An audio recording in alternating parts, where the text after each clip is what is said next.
diri anda rasa tenang dan lapang, otaknya cergas atau otaknya tenteram ialah melihat apa yang sudah kita miliki. Okey. Apa yang sudah kita miliki. Okey. Kita dah ada rumah, ada kereta, ada anak, ada suami, ada macam-macam. Okey. Maka orang yang selalu membanding orang punya dengan dia punya, okey, maka dia akan jumpa yang namanya sakit otak, sakit perasaan. Sebab itu tolong hargai apa yang kita punya. Okey? Dan tolong rasakan yang kita punya ni dah cukup dah. Yang Allah bagi ni memang dah baik untuk kita. Maka tak payah lagi membanding apa yang orang ada. Maka sekali lagi tolong nilai apa yang kita ada, tolong bilang apa yang kita ada. Kita ada yang namanya sihat, kita ada yang namanya ada anak, ada orang ada anak tapi jauh-jauh anak kita ada keliling kita.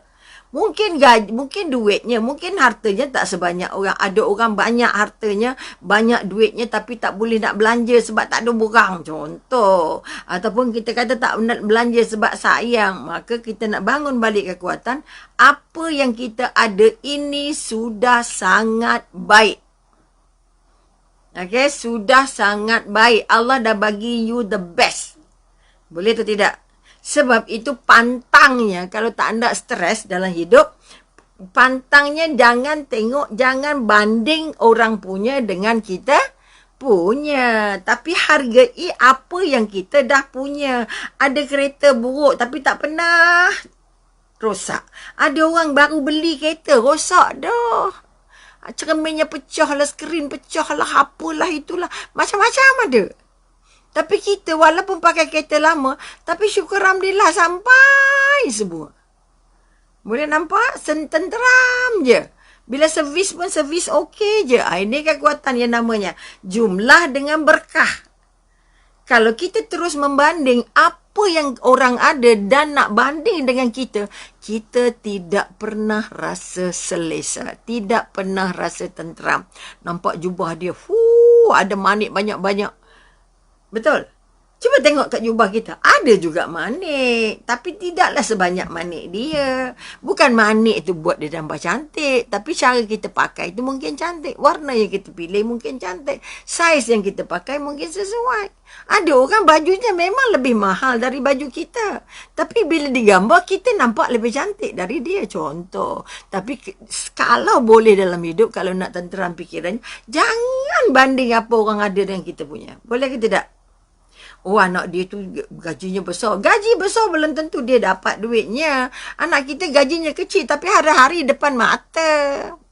Hari-hari belikan buah untuk kita. Hari-hari belikan kuih untuk kita. Kita bukan nak pergi jalan hari-hari. Boleh nampak? Anak orang tu boleh bawa melancong. Nak melancong kok mana? Umur dah hujung gigi dah.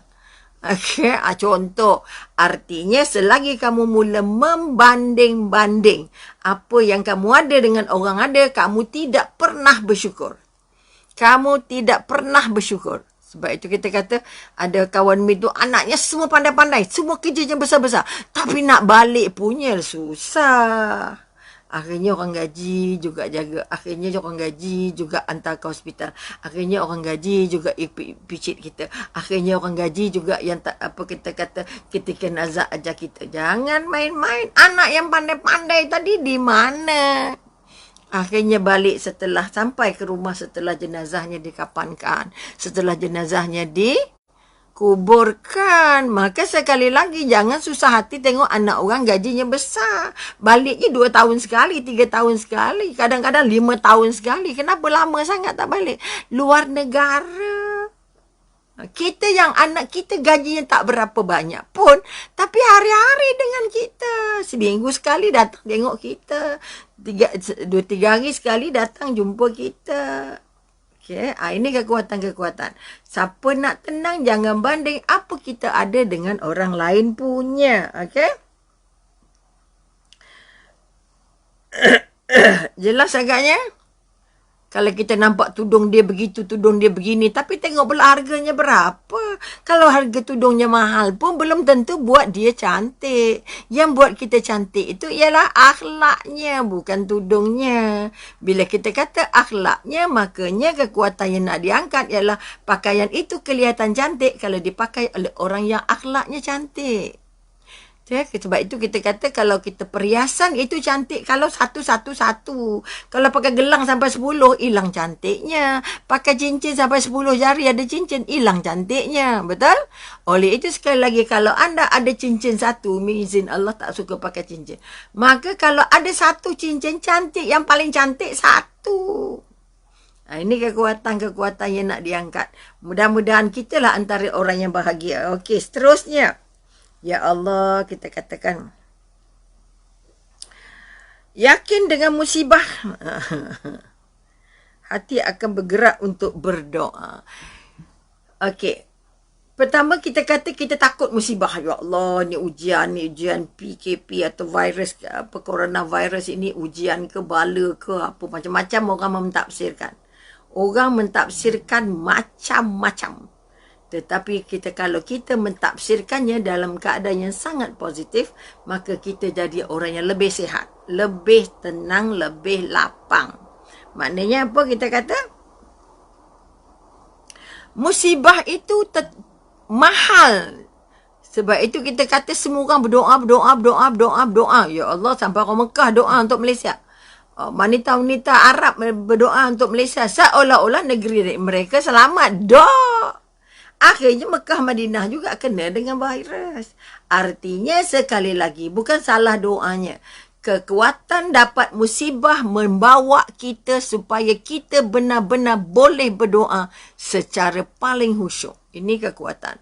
Maka sebab itu sekali lagi kalau tak dapat musibah, kita doa mungkin sikit. Kalau doa mungkin pendek. Kalau doa mungkin tak khusyuk. Kalau doa mungkin tak nangis. Tapi bila ada musibah, ya Allah, anak saya diberhenti kerja, ya Allah. Saya hilang pekerjaan, ya Allah. Tetapi kami tidak pernah hilang pembekal rezeki, ya Allah. Yang bekal rezekinya Engkau, ya Allah. Kami hilang kerja, hanya hilang cara nak dapat rezeki. Tunjuk kami cara yang lain. Maka sekali lagi, kita merasa bahawa kehidupan kita ini adanya musibah memberi kita kesempatan paling besar untuk terus berdoa, terus merengek, terus berbisik, terus merayu, terus menyembah, merasa Allah sangat dekat, merasa Allah sangat penyayang, merasa Allah sangat pengasih. Sebab itu sekali lagi kita katakan kekuatan yang nak dibangun, setiap yang habis pasti Allah ganti yang baru. Setiap yang habis katalah kalau kita kata apa bekalannya habis, pasti Allah akan cari jalan, ruang dan kesempatan untuk bantu, untuk dapat balik bekalnya yang telah hilang. Sebab itu sekali lagi musibah adalah terbaik kerana dia membimbing kita untuk terus berdoa. Berdoanya sampai nangis. Sebabnya kita dah berhenti kerja. Kalau otaknya kata aku nak bagi cucu anak aku makan apa, nak bagi anak sekolah macam mana, itu macam ni. Jangan. Ya Allah, kalau kamu ambil satu kerja ini, makanya aku masih ada pembekal rezeki, sebab pembekal rezekinya Engkau, ya Allah. Hanya aku hilang cara. Sebab itu aku nak dekat denganmu, bantu aku supaya tunjuk aku cara mana aku nak dapat rezeki. Cara mana yang berkah rezekinya. Cara mana kau nak campak rezeki itu pada aku. Aku tahu rezeki aku masih ada sebab masih hidup. Setiap yang masih hidup rezekinya masih ada. Yang tak ada ialah doanya. Yang tak ada ialah merayunya, merengeknya, menyerahnya dengan Allah. Maka sekali lagi semua mereka yang kena berhenti kerja. Katalah Umi penceramah dah 4 bulan tak buat apa pun. Tapi masih ada nasi, okey. Walaupun dengan ikan kering, walaupun dengan pekasang, walaupun dengan sambal. Tetap bahagia. Carilah pucuk ubi, carilah ulam apa pun. Untungnya tepi rumah Umi tu banyak ulam pegaga ada. Ulam cuk ubi ada. Daun apa kata-kata. Daun yang daun salam ada, daun apa lagi, Dan pegaga ada, artinya kita pucuk apa kita kata jantung pisang ada. Banyak tak sayur-sayur? Banyak. Artinya bergantung kita, bergantung macam mana kita berdoa dengan Allah. Ya Allah, bagi aku sihat ya Allah, supaya walaupun tak ada kerja, otaknya masih sihat, maka dia boleh terus berfikir. Ini kekuatan yang nak dibangun. Maka kalaulah kita dah diberhentikan kerja, tapi otaknya pun berhenti berfikir, bermakna kita sudah jadi jenazah, sudah mati sebelum mati. Maka setiap musibah itu adalah jalan untuk kita terus bermunajat dengan Allah. Bahagia atau tidak? Siapa yang menyerahkan hidupnya kepada Allah di samping berusaha habis-habisan, samping dia berdoa, bertawakal, dia berserah dengan Allah. Ya Rabbi, dialah orang yang paling kuat untuk melalui ujian-ujian ini. Ya Allah, Umi kebetulan izin Allahnya buah mangganya berbuah. Bagilah untuk nak buat pajeri ke, nak buat kerabu ke, nak buat sambal ke, nak buat masak lemak. Kata pulang, kita tabur-tabur ke rezeki Allah ini. Kamu ambil lah 2 biji seorang, 3 biji seorang. Contohnya, supaya kita dapat bantu. Tak payah tunggu masaknya lambat. Sebab pokok buah mangga boleh makan muda-muda pun, betul? Maka sekali lagi kita banyak-banyak memberi, walaupun kita sebenarnya dalam keadaan yang kadang-kadang memerlukan. Tetapi yang kita perlukan benda lain. Apa yang kita ada bagi. Ini kekuatan. Boleh? Maknanya kita kata setiap musibah itu hujungnya menggerakkan untuk kita berdoa. Kami dulu ada seorang klien diberhentikan kerja 24 jam. Dia senior manager. Okay, umur ketika itu dah 40 lebih. Datang counselling setelah sebulan duduk rumah. Sebulan duduk rumah, dah mula nak makan Maggi lah. Doktor, saving saya semua dah habis. Maaf, suami saya pula tak kerja. Apa saya nak buat? Ya Allah. Okay, senior manager. Maknanya ada pengalaman banyak ke sikit? Banyak. Saya kata dah hantar resume pergi mana? Tak adalah hantar resume lagi, dah tua nak ke orang? Loh. Dia kemahirannya technical. Okay. Bahagian engineering ni lah. Saya kata kalau kemahiran kamu ini semua kilang mau. Semua factory mau. Ya ke katanya. Akhirnya saya kata, okey, balik ini siapkan satu biodata yang paling memberansangkan, tulis semua pengalaman-pengalaman anda dan hantar ke semua syarikat yang ada bahagian itu. Ada bahagian engineering ni. Okey, tak sampai seminggu. Okey, minggu depan dia datang balik, Umi, saya dah dapat kerja. Saya dah dapat kerja. Sebab itu saya kata kamu diberhentikan bekerja sebab nak tinggalkan tempat lama. Sebab Allah dah bagi kamu, nak bagi kamu tempat yang baru. Akhirnya dapat gaji pertamanya, bawa Umi belanja makan. Itu contoh, bukan kata nak bangga-bangga, nak riak, tak. Orang yang datangnya nangis, hilang keyakinan, hilang kekuatan. Sebab itu Umi kata klinik kaunseling Umi di rumah. Siapa-siapa je boleh datang, apa saja sesak napas, sesak dadanya, datanglah. Mudah-mudahan kita bantu sama-sama untuk bergerak meneruskan kehidupan. Bukan kita kata nak entak ke, nak apa ke, nak salahkan. Tak, kita sama-sama bincang. Macam mana caranya untuk kita selesai masalah ini, supaya pertama lapang dadanya, kedua lapang mindanya, ketiga dia boleh bertindak. Ini contoh-contoh orang yang kata impossible. Doktor, saya dah 40 lebih umur, doktor. Sekarang orang muda-muda banyak yang pandai-pandai. Awak pun pandai, saya kata. Awak lagi untung sebab ada pengalaman. Orang muda-muda ada pandai, ada CJ tapi tak ada pengalaman. Orang paling mahal cari pengalaman. Bila kita bangun keyakinan itu, akhirnya, itu tak sampai seminggu. Ini Allah punya kuasa. Saya kata tolong sujud dengan Allah, munajat dengan Allah, bangun tahajud, bangun buat duha, baca Quran setiap hari. InsyaAllah, serah diri pada Allah, Allah akan jawab. Okay, kita bangunkan keyakinan-keyakinan itu kerana rezeki dari Allah. Allah yang genggam. Kita hanya nak usaha macam mana nak cari jalan. Kita nak raih rezeki Allah dengan cara mana yang kita usaha. Allah tengok apa yang kita usaha. Allah tak bagi walaupun Allah penyayang, Allah pengasih. Bila kamu usaha, insya Allah kamu dapat.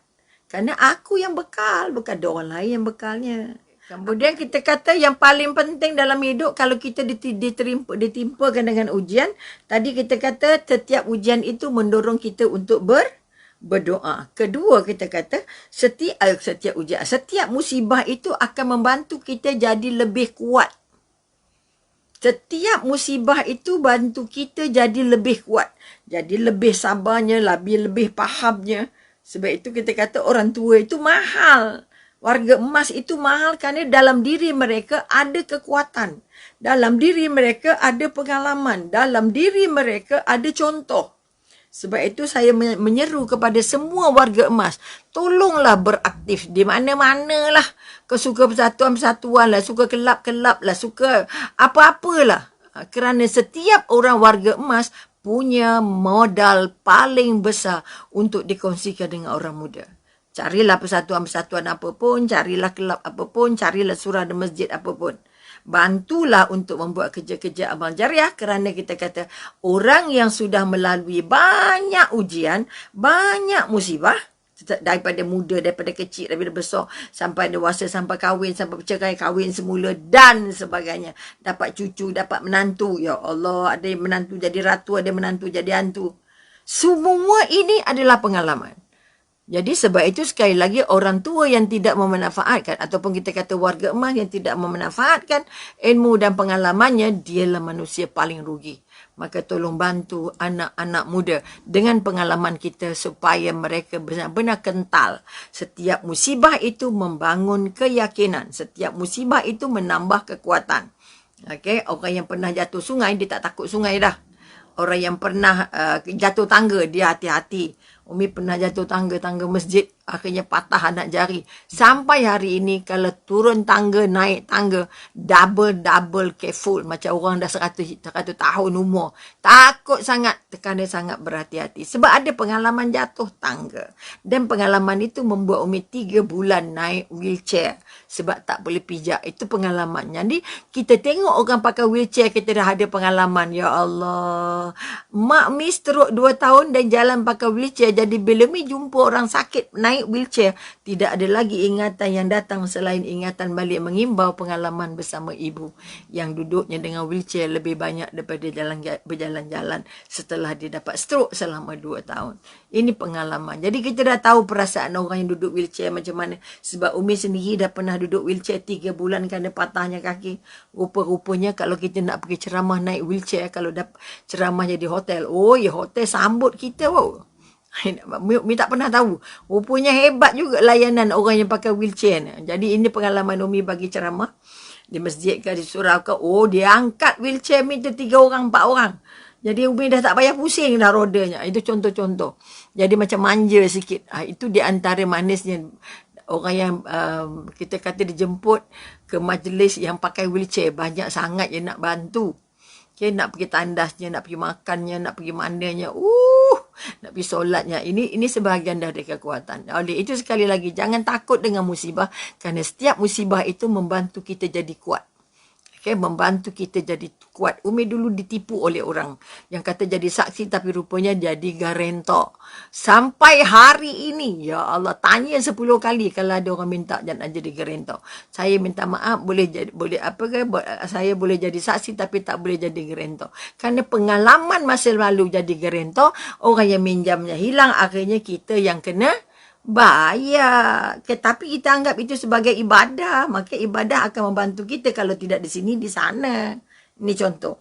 Okey, orang yang tak hatinya lapang, jangan pernah hancur hanya kerana perkara-perkara yang kecil-kecil. Jangan cepat sangat kecewa. Ya Allah, anak saya memang tak balik-balik.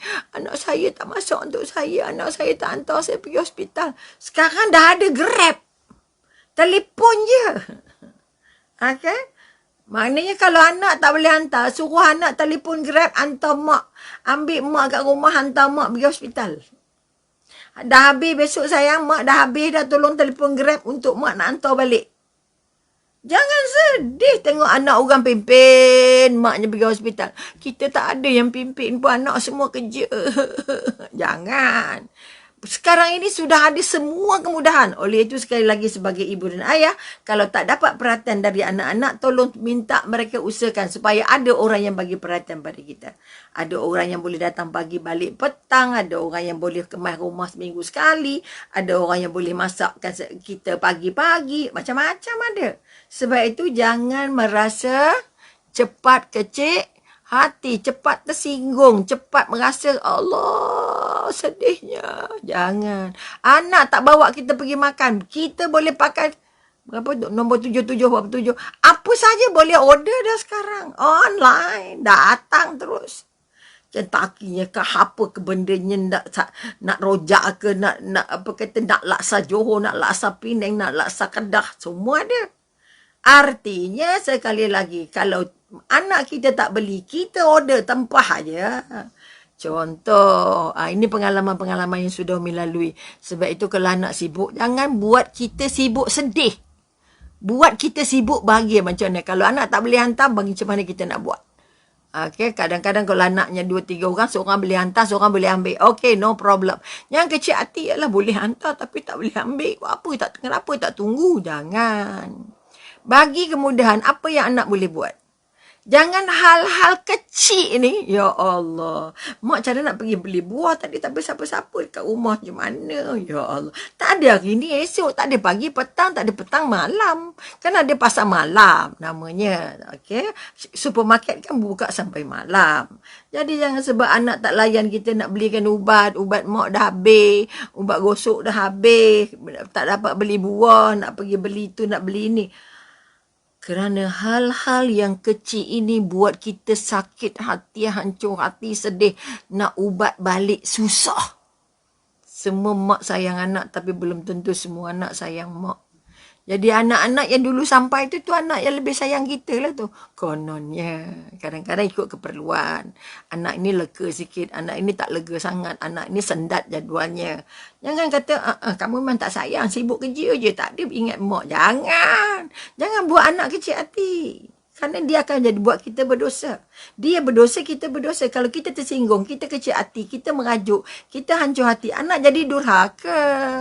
Sanggup ke nak jadikan anak kita anak durhaka disebabkan kita tak mampu nak layan perasaan kita, nak layan minda kita, terima keadaan anak kita sibuk. Dia akan bantu kita kalau dia tak sibuk. Jangan kata, memang tak sayang, memang tak ingat ibu, memang itu. Jangan. Okay, boleh? Kalau semua ini dapat diangkat, artinya kita kata, jangan hal-hal yang mudah membuat anda renyuk-renyuk, buat anda rasa tertekan, buat anda rasa sedih, nangis. Tak ada siapa-siapa teman ibu. Ya Allah. Pasang aja kaset, pasang aja CD Al-Quran banyak-banyak. Tu kunci je pintu, selesai.